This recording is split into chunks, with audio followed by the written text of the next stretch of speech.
ఒక్క మాటలను ఉన్నదా? ఇయ్యాల ఈ ప్రభుత్వం, ఈ కాంగ్రెస్ నయవంచక ప్రభుత్వం సంక్షేమంలో ఫెయిల్, మంచినీళ్లలో ఫెయిల్, పొలాలకు నీళ్ళు ఇవ్వడంలో సాగు నీళ్లలో ఫెయిల్, కరెంటు సరఫరాలో ఫెయిల్, రైతు బంధులో ఫెయిల్, విత్తనాలు ఎరువులు సరఫరాలో ఫెయిలేనా? ధాన్యం కొనుగోలులో ఫెయిల్, పల్లెలు పట్టణాల అభివృద్ధిలో ఫెయిల్, భూముల ధరలు పెంచడంలో ఫెయిల్. మరి దేంట్లో పాస్ అయింది?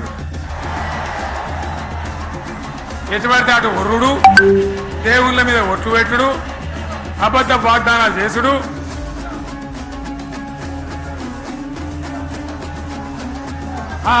కమిషన్ అట 20-30% కమిషన్లు తీసుకున్నాడు, సంచులు మోసుడు. అంతేనా? కరెక్టేనా ఈ మాట అన్నా? కరెక్టేనా? నేను చెప్పి అన్ని ఫెయిల్ అయిందా ఈ ప్రభుత్వం? నిజమైతే ఒకసారి చేతులు లేవట్రా, దయచేసి స్టేజ్ మీద లేవట్రా. ఫెయిలేనా?